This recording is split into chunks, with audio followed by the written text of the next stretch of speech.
The stars shimmered quietly as they had for millions of years. In the heart of the Orion Arm, the Council observation post orbited silently around Proxima Centauri. Its sensors swept the darkness routinely, expecting nothing unusual. The post was mainly symbolic.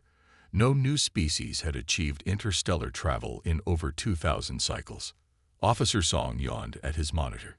His six-fingered hand adjusted the scanning parameters out of habit rather than necessity. The Vesperi weren't known for their attention spans, but Song had been particularly unlucky in his assignment to this backwater post. The alarm blared suddenly, startling Song so badly he knocked over his drinking vessel. The liquid hovered in globules as he frantically examined the readings. "Impossible," he muttered, his translucent wings fluttering in agitation.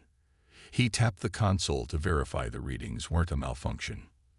The sensors showed an artificial object emerging from what appeared to be a self-created spatial anomaly. Nothing in Council technology could create such effects. The Galactic Council had long ago determined that faster-than-light travel required established wormhole gates. The idea of a ship generating its own passage through space-time had been dismissed as theoretical fantasy. Song sent an emergency communication to Council headquarters. Within hours, the observation post was flooded with scientists and officials from a dozen species. All came to witness what couldn't exist. The object, clearly a spacecraft, drifted at the edge of the Proxima Centauri system. It was crude by Council standards, with visible welding seams and radiating heat in ways that suggested inefficient energy management. Yet it had done the impossible. "We're receiving a transmission," announced Technician Yu, her scaled fingers dancing over the console. "It's using a primitive radio system but encoded in mathematical sequences." The Council representatives huddled together, their vastly different biological forms creating a strange tableau. They had protocols for first contact, but those protocols assumed the contact would happen on Council terms, with Council superiority firmly established. "Decoded," ordered Administrator Jin, the highest-ranking official present. The transmission resolved into simple images and then into text in an unknown language. The Council's translation matrix worked furiously through probable linguistic patterns. "They call themselves humans," Yu announced. "Their vessel is named Pathfinder. They claim to be from a planet called Earth in a nearby system." "Impossible," whispered Jin. "We've catalogued all potentially habitable worlds in this sector. There is no developed civilization nearby." "Yet here they are," said Science Director Ba, her four eyes blinking in sequence. "And they've achieved what our scientists declared impossible for millennia." The Council debated for days while maintaining minimal communication with the human vessel. Some advocated for immediate quarantine protocols, fearing unknown contamination, biological or ideological. Others saw potential benefits in studying the human's technology. In the end, they followed standard protocol. Ambassador Kim was dispatched from the nearest diplomatic hub. As a Vesperi, his species' natural empathic abilities made them ideal for first contact situations. Kim's ship approached the human vessel with careful, non-threatening movements. "This is Ambassador Kim of the Galactic Council, representing 317 sentient species in peaceful coalition. We welcome you to known space." The response came quickly. The humans had apparently been working on their translation capabilities. "This is Captain Han of Earth Vessel Pathfinder. We are honored to make contact with the Galactic Council. We come in peace and friendship." The formal meeting occurred on Kim's diplomatic vessel. The humans wore environmental suits, a standard precaution for first contact. Captain Han removed her helmet once atmospheric compatibility was confirmed, revealing features that were surprisingly similar to several Council species. "We've been searching for other intelligent life for centuries," Han explained. "Finding your communication signals was the breakthrough that helped us refine our drive technology." Kim's wings fluttered in surprise. "You detected our communications. At what distance?" "Approximately 12 light-years from Earth," Han said. The signals were faint, but unmistakably artificial. Kim knew this shouldn't be possible. Council communications were tightly encrypted and focused. That these humans had not only detected them but used them to develop revolutionary technology was deeply concerning. As the meeting progressed, more surprises emerged. The humans had developed their drive system independently, without access to the Council's wormhole technology. They called it the Alcubierre drive, a system that bent space-time around the vessel rather than forcing the vessel through space. "We would like to formally request membership in the Galactic Council," Han stated near the end of the meeting. Kim's wings stiffened. "Membership? That is unprecedented.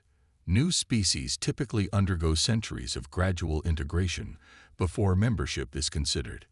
Han smiled. "We understand, but we believe we have much to offer the Council immediately. Our approach to physics seems different from yours. Perhaps we could learn from each other." As Kim prepared his report for the Council, he felt deeply unsettled. These humans were unlike any species the Council had encountered. They didn't show proper deference or caution. Their technology was simultaneously crude and revolutionary. Most concerning was their apparent drive to expand and connect, rather than carefully consider consequences. The report Kim transmitted to the Council ended with a warning. "These humans may reshape our understanding of the possible. Whether that brings advancement or chaos remains to be seen. They request equality before they've proven their readiness. I recommend caution, but engagement. What they've achieved in isolation suggests what they might accomplish with access to Council knowledge. We may not have the luxury of keeping them at arm's length." As Kim's report reached the Council chambers, the ancient governing body faced a reality they hadn't confronted in thousands of cycles, a civilization that might not need the Council's guidance, but could instead force the Council to change itself. The Council chamber fell silent as the final vote was tallied. After 3 days of heated debate, the decision was made. Humanity would be granted the standard century-long assessment period before consideration for full membership. "This is merely following protocol," High Counselor Park reminded everyone, his ancient Dormani form hovering slightly above his ceremonial seat. His species had evolved beyond physical legs millennia ago, their bodies now slender and elongated with iridescent skin that shifted colors with his emotions. Currently, it displayed a worried grayish blue. The assessment period exists to protect both the applying species and the Council itself. Ambassador Choi of Earth nodded respectfully, but her eyes sparkled with barely contained excitement. "Humanity appreciates this opportunity and will use this time wisely." No one in the chamber realized just how differently humans would interpret using time wisely. The first human trading vessels appeared in Council space within 6 months. This was unusual. Most species spent years studying Council customs before initiating commercial activities. The small human ships arrived at trading hubs with unusual goods and a startling eagerness to exchange ideas along with materials. Han, a merchant from the Filari species, was among the first to establish regular business with humans. His furred face and cautious nature made him initially hesitant. "Your propulsion systems are inefficient," he told the human captain during their first meeting at Outpost 7. Captain Kang smiled. "Yes, but they're easy to repair, and we can manufacture replacement parts almost anywhere." Han's ears twitched with interest. "Manufacture during travel, without specialized facilities. We brought small fabrication units. Would you like to see them?" Within a year, simplified versions of human fabrication technology appeared throughout the trading routes. The Council's Technology Oversight Committee called an emergency session. "This isn't how assessment periods typically function," complained Administrator Yoon, tapping her clawed fingers nervously on the table. "Species under assessment usually adopt our technologies, not distribute their own. Nothing in the protocols explicitly forbids it," noted legal arbiter Min. "The humans are technically following the rules, just not the unspoken expectations." By the 5-year mark, human outposts had sprung up in 17 different systems. Unlike the carefully planned, Council-approved colonies of other species, these outposts emerged organically. A small trading post would grow into a repair facility, then a cultural exchange center, then a bustling hub of activity. On Taurilus IV, once a minor mining colony, Officer Lee of the Council Regulatory Force found himself overwhelmed with monitoring the sudden influx of activity. The human outpost had grown from 3 buildings to an entire settlement in less than a standard year. "Your expansion exceeds approved parameters," Lee informed the outpost administrator, a human named Ju. Ju looked genuinely surprised. "We submitted all the proper documentation. The local mining guild approved our assistance with their extraction difficulties." Assistance is not the same as establishing permanent facilities and modifying their equipment, Lee explained, but their productivity has increased by 340%. Ju said, pulling up production charts. The local governor is thrilled.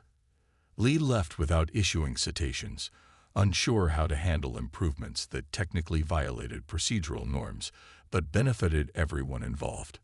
By the end of the first decade, human innovations had permeated numerous sectors of council space. Their communication technologies, while less elegant than council standards, offered robust functionality in areas previously considered too chaotic for reliable transmission. Their medical techniques, though sometimes alarmingly direct, saved lives in emergency situations where traditional methods would have been too slow. In the Grand Council chamber, High Councilor Park's skin had darkened to a deep purple, a sign of extreme concern among the Dormani. "These humans move too quickly," he told the assembled representatives. "They establish connections before proper assessments can be made. They modify technologies without comprehensive safety testing. They see our cautious wisdom as unnecessary delay."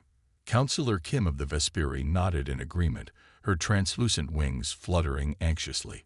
"3 of my worlds have adopted human agricultural modifications. The yields are impressive, but the long-term ecological impacts remain unknown. Yet your people enthusiastically embrace these modifications," noted Councillor Bake of the Melosians, their crystalline form refracting light as they spoke. "My research indicates 17 major council corporations have already incorporated human fabrication techniques into their production lines." "That's precisely the problem," Park insisted. "Humans don't respect boundaries. They view limitations not as wise safeguards, but as puzzles to be solved. Their influence spreads like a virus, changing everything it touches. A beneficial virus, by most economic measures," Buck countered, displaying market growth charts. "Sectors with human presence show average growth of 23% above previous norms. In the markets of Centrella Station, the Council's largest commercial hub, the impact was impossible to miss.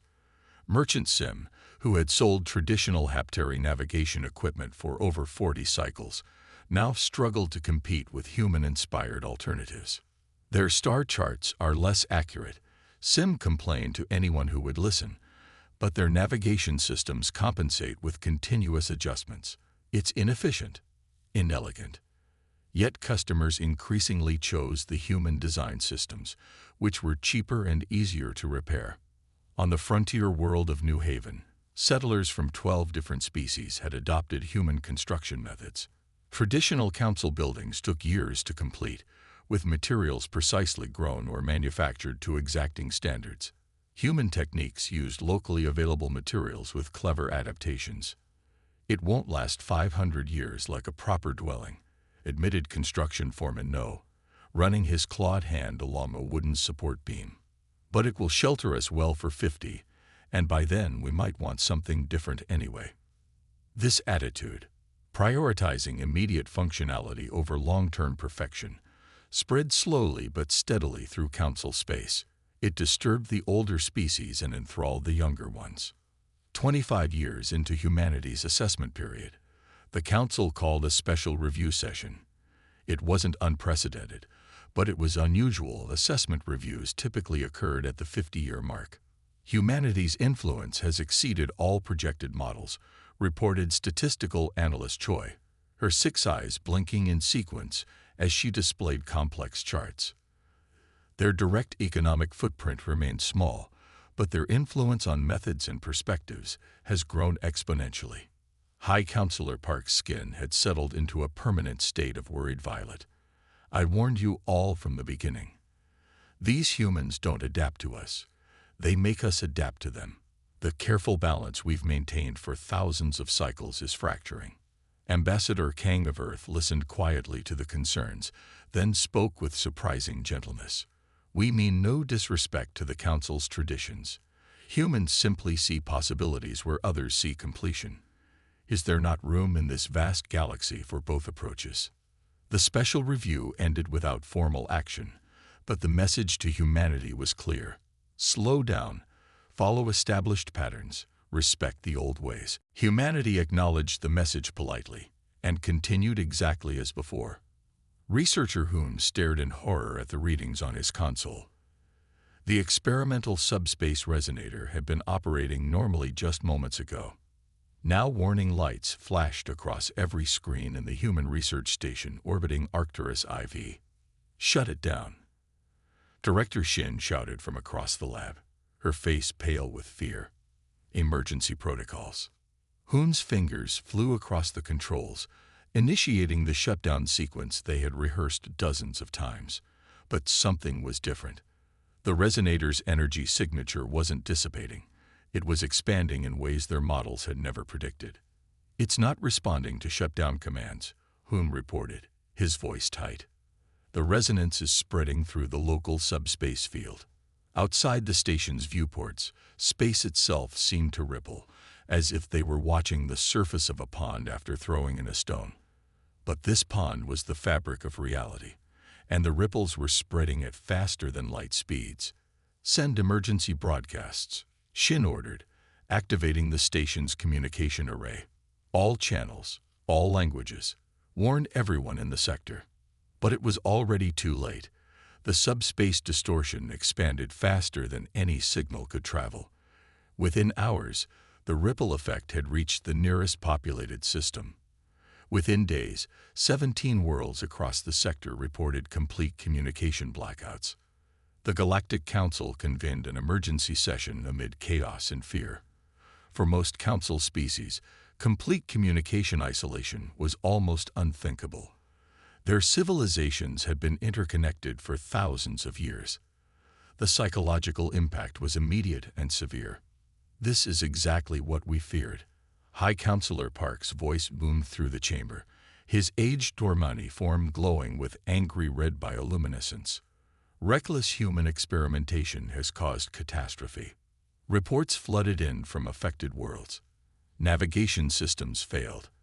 Automated defense networks went offline. Trade routes became dangerous as ships lost ability to communicate with each other. Though no direct loss of life was reported, the economic and social disruption was immense. Ambassador Lee entered the council chamber 3 days after the incident. Unlike most human representatives who adopted council formal wear, Lee wore a simple Earth-style suit. The symbolism wasn't lost on the assembled representatives. Humanity remained stubbornly itself, even now. "The Council recognizes Ambassador Lee of Earth," announced the proceedings officer, her tone notably cooler than in previous sessions.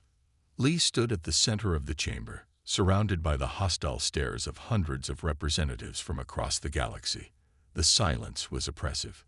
"The people of Earth and all human colonies offer our deepest apologies for the incident at Arcturus," Lee began, bowing deeply in the formal manner of his ancestors.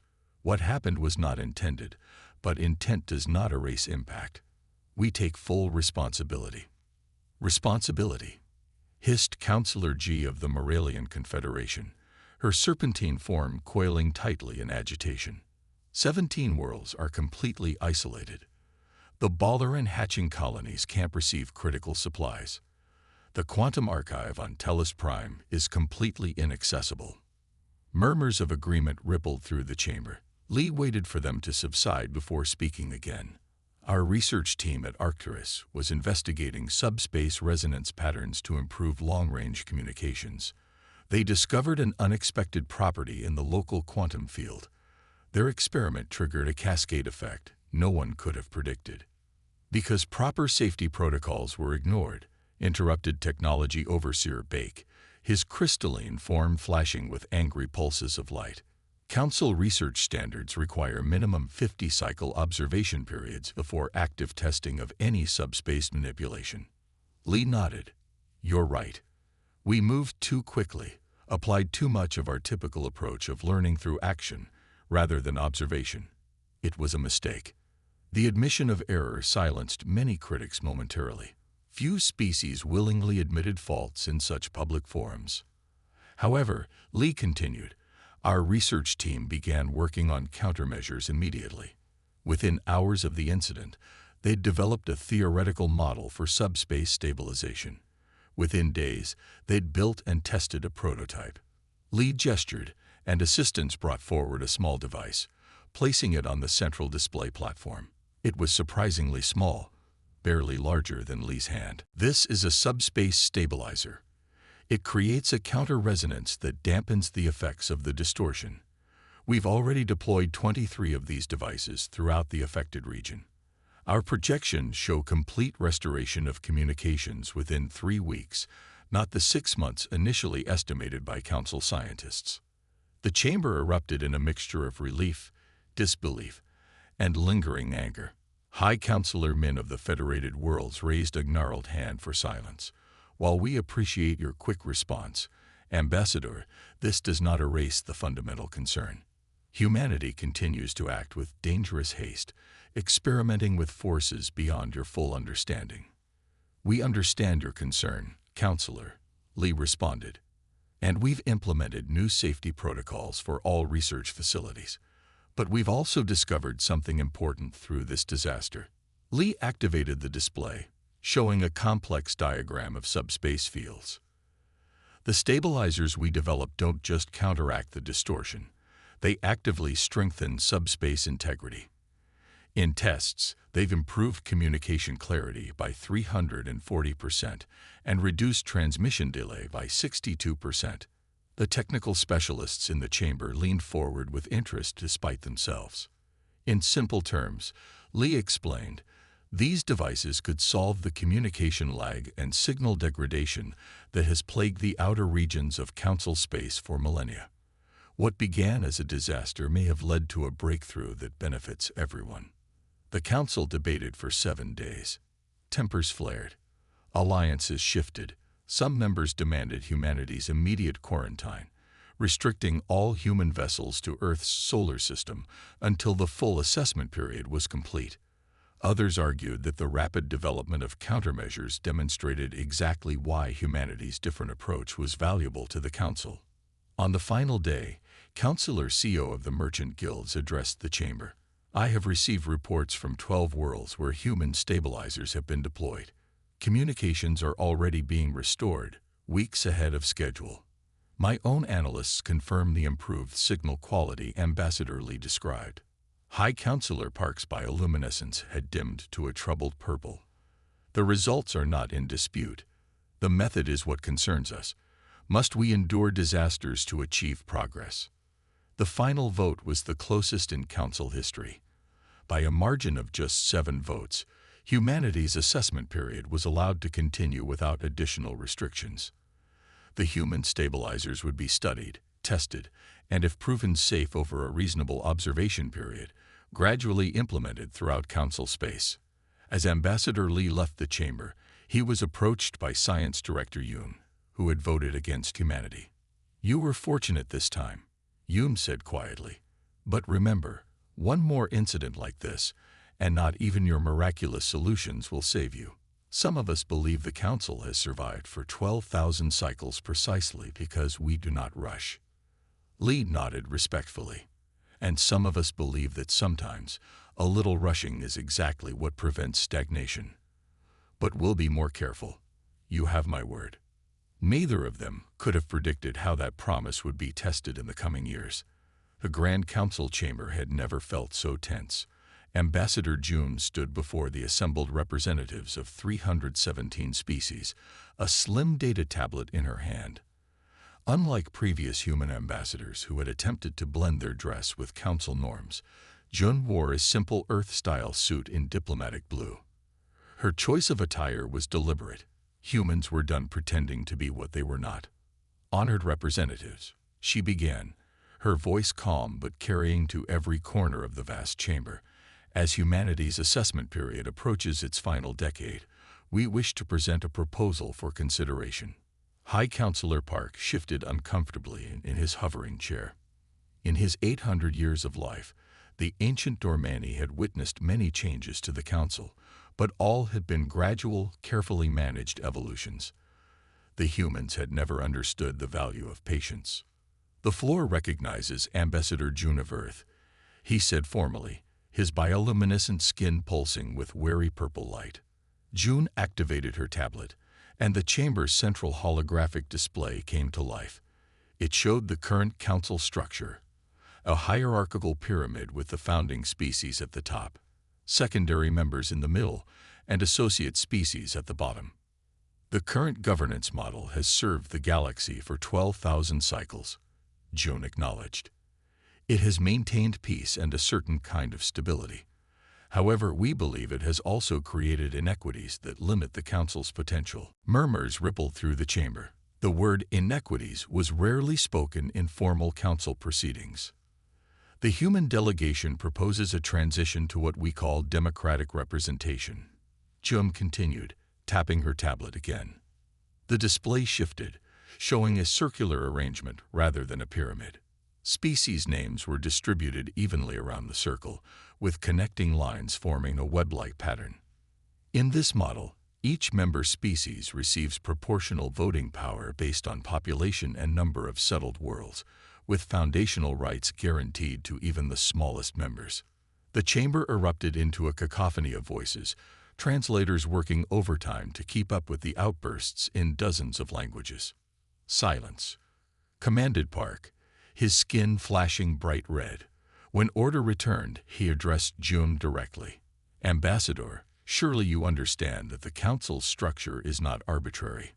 The founding species bear greater responsibility because we have demonstrated wisdom over millennia." June smiled politely.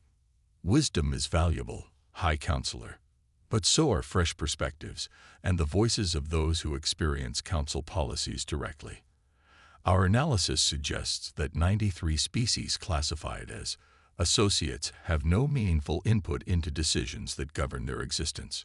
From the lower tier of the chamber, Representative Kim of the Lorathi rose to speak. The Lorathi were an ancient but small species, possessing only 3 star systems.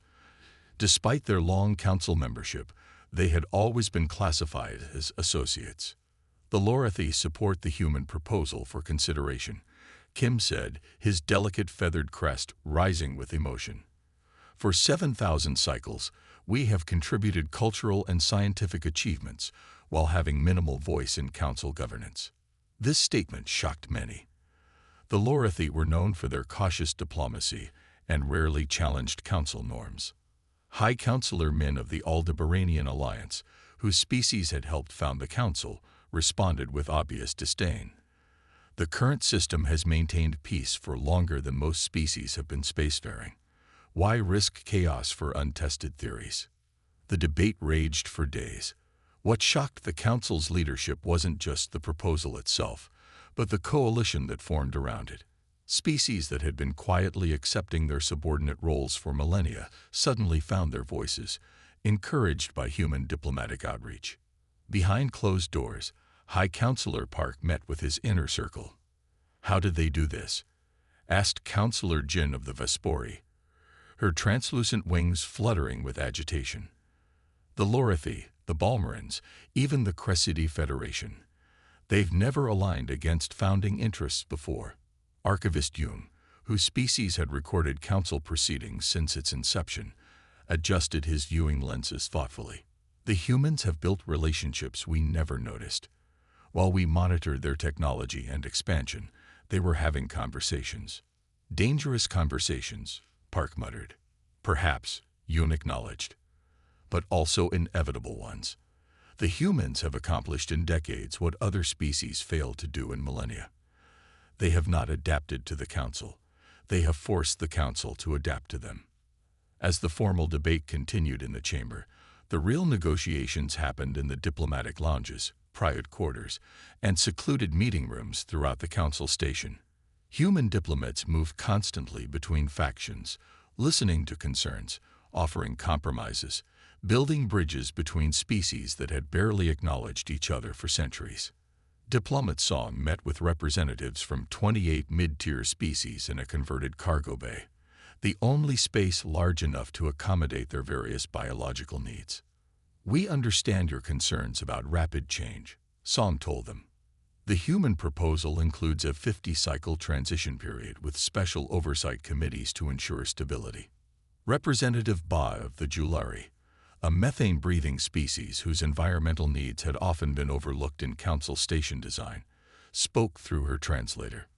"For 8,000 cycles, we have adapted our bodies and environments to fit Council standards developed by Oxygen Brothers.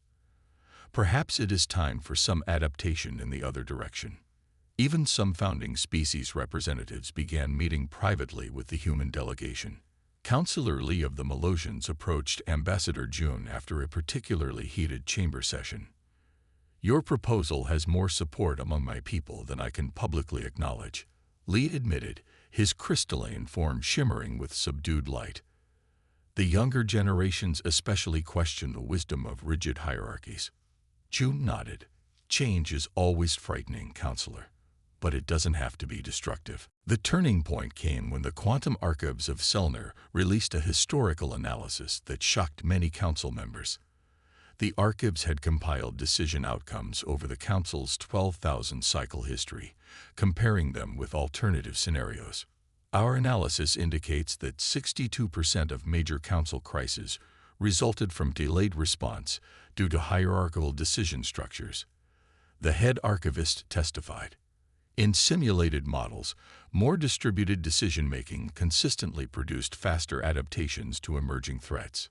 High Councillor Park's final address to the chamber before the vote was emotional by Dormani standards, his skin cycling through colors of distress and concern. "I have served this council for 300 cycles," he said, his voice resonating through the chamber. "I have seen species rise and fall. I have witnessed the expansion of our peaceful coalition across a quarter of the galaxy. All of this was achieved through careful, measured progress." He gestured toward the human delegation. "Now we face a choice between the proven wisdom of millennia and a radical restructuring based on theories from a species that has barely begun its interstellar journey. They ask us to risk everything we have built on an experiment." Ambassador Jun rose to respond, her expression respectful but determined. "High Counselor, with all due respect, everything worth achieving begins as an experiment. Your ancestors didn't know the Council would survive when they formed it 12,000 cycles ago. They took a risk, believing that cooperation could achieve more than conflict." She looked around the chamber, making eye contact with representatives from dozens of species. "Humanity doesn't ask you to discard your wisdom or your history. We ask only that you make room for new voices and new ideas. The stars are countless, and so are the possibilities before us." As the final vote approached, the Council stood at a crossroads that would determine the course of galactic civilization for millennia to come. The future hung in the balance, suspended between the comfort of tradition and the uncertainty of change. The Council Station's Great Hall had been expanded 3 times in its long history, but never had it felt so crowded. Representatives from all 317 member species packed the chamber. Even the observation galleries, usually reserved for scholars and diplomatic aides, overflowed with visitors who had traveled across the galaxy to witness this historic moment. Today, the Council would vote on 2 linked proposals: humanity's full membership and their suggested reforms to the Council's very structure. The proceedings were being broadcast to trillions of beings across thousands of worlds. High Counselor Park floated in his ceremonial position, his ancient Dormani form glowing with a solemn blue light. For 800 years he had served the Council, guiding it through crises with wisdom born of centuries. Today might be his final act as High Counselor if the human proposals passed. "Before we proceed to the formal vote," Park announced, his voice carrying through the hushed chamber, "I wish to address this august body one final time." The crowd grew silent. Even those who opposed Park's traditional views respected his long service. I have watched humanity since their first contact a century ago, Park began. I have seen their remarkable achievements, their boundless energy, their willingness to challenge what we have long accepted as immutable truth. His bioluminescence shifted to a deep purple, a sign of deep concern among the Dormani. These qualities have brought benefits, yes. Their subspace stabilizers have improved communications. Their medical techniques have saved lives. Their fabrication methods have spread wealth to frontier worlds. Park paused, scanning the chamber. But at what cost? They have disrupted trade patterns established for millennia. They have bypassed safety protocols with sometimes catastrophic results. They have formed alliances that challenge the very foundations of our society. He gestured toward the human delegation, where Ambassador Choi sat calmly. If we admit humanity on their terms, accepting their radical restructuring, the Council as we know it will cease to exist. Their chaotic nature will bring devastation to our ordered society. Murmurs spread through the chamber. Many of the older species nodded in agreement, but among the younger members and those traditionally marginalized, there were different reactions, hopeful glances, subtle signs of support for change. Ambassador Choi rose slowly when recognized. Unlike the elaborate ceremonial attire worn by most representatives, she wore a simple white suit, adorned only with a small earth insignia. High Counselor Park has served this council with honor for longer than humanity has traveled among the stars. Choi began, bowing respectfully toward the Dormani elder. His concerns come from a place of genuine care for the civilization he has helped shepherd for centuries. The acknowledgement surprised many who had expected a confrontational response. Yet I must respectfully suggest that the High Counselor misunderstands what humanity offers. Choi continued. We do not seek to destroy, but to renew. We do not wish to erase history, but to write new chapters alongside all of you. She turned to address the entire chamber. Change is not devastation. It is growth. The oldest tree in Earth's forests sheds its leaves each cycle, not because the leaves were flawed, but because new growth requires space. The Council has stood for 12,000 cycles, an achievement unparalleled in known history. But perhaps now is the time for new leaves to unfurl. The voting process took hours. Each species registered their decision through their unique biological or technological interfaces. The Council's central computation system processed each vote with deliberate slowness, a tradition dating back to its founding. In the tense silence of waiting, unlikely conversations blossomed throughout the chamber. The methane-breathing Julari representatives spoke with the plasma-based Tholians, two species whose environmental needs had kept them separate for millennia. The ancient archivists of Selnar shared data crystals with young Terran scientists, exchanging knowledge across vast gulfs of experience. When the final tally appeared on the chamber's central display, gasps echoed throughout the hall. The reforms had passed by a margin of 63 votes, a landslide by Council standards. Humanity would join as full members, and the Council would transform into a more representative body. High Counselor Park's bioluminescence dimmed to a pale blue, the Dormani equivalent of a sad smile. The Council has spoken, he announced formally. As my final act as High Counselor under the old charter, I welcome humanity to full membership and declare the reformed Council Charter in effect. He floated down from his elevated position, approached Ambassador Choi, and extended his hand in the human gesture of greeting he had always previously avoided. May your vision prove wiser than my caution, he said quietly. The transformation began immediately but unfolded over years. The rigid hierarchy dissolved, replaced by rotating leadership councils and specialized committees where expertise, not tradition, determined influence. Species long relegated to minor roles found their unique perspectives suddenly valued. On the frontier world of Newest Hope, Counselor Kim of the Lorathi supervised the construction of the first Joint Species Academy. Students from 30 different evolutionary backgrounds would study together, combining their unique perceptual abilities and thought patterns. When I was young, Kim told a human reporter, my people believed we would never see real change. Now my grandchildren will teach at this academy. In the shipyards of Proxima Centauri, Chief Engineer Yoon watched as construction crews assembled the first vessel of the new exploration fleet. Unlike the specialized ships of the old Council, designed for specific species, these were modular, adaptable to any crew configuration. "We've incorporated technology from 17 different traditions," Yoon explained proudly. Dormani sensor arrays, human drive systems, Cresciti life support. Together, they're greater than any single approach. Not all transitions were smooth. The mercantile guilds, which had enjoyed special privileges for millennia, resisted the new regulations requiring fair treatment of all trading partners. Several founding species withdrew from active participation for decades, observing from a distance with skeptical caution.